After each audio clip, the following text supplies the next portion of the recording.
Video మీకు నచ్చినట్లయితే ఛానల్ని లైక్ చేసి సబ్స్క్రైబ్ చేసుకోండి. వేదవతి కుటుంబం సంక్రాంతి సంబరాలు ఊరందరూ సమక్షంలో జరుపుకుంటూ ఉంటారు. అప్పుడు సిద్ధేశ్వర స్వామి కూడా అక్కడికి వస్తారు. వేదవతి గారు అని చెప్పి సిద్ధేశ్వర స్వామి పిలవటంతో అందరూ కూడా సిద్ధేశ్వర స్వామి వైపు చూస్తూ ఉంటారు.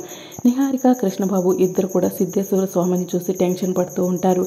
అమ్మ అవని ఎలా ఉన్నావు అని సిద్ధేశ్వర స్వామి అవనిని అడుగుతూ ఉంటారు. కూతురు చనిపోయినప్పటి నుంచి నన్ను మనోవేదన వెంటాడుతూనే ఉంది అని అవని సిద్ధేశ్వర స్వామికి చెప్తూ ఉంటుంది. అవని బిడ్డ దూరం కావడానికి కారణం వీరిద్దరే అని సిద్ధేశ్వర స్వామి నిహారిక, కృష్ణబాబును చూపిస్తూ ఉంటారు.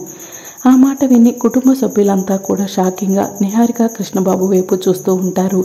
అవని పురుడికి వెళ్ళినప్పుడు పుట్టిన బిడ్డను చంపమని నిహారిక నర్స్కి డబ్బులు ఇచ్చింది అని సిద్ధేశ్వర స్వామి చెప్తూ ఉంటారు. కొన్ని ప్రయోజనాలు పొందటం కోసం మీ మనవరాల్ని దూరం చేసే ఆలోచన చేసింది అని సిద్ధేశ్వర స్వామి ఊరందరి సమక్షంలో నిహారిక, కృష్ణబాబు బండారం బయట పెట్టేస్తారు.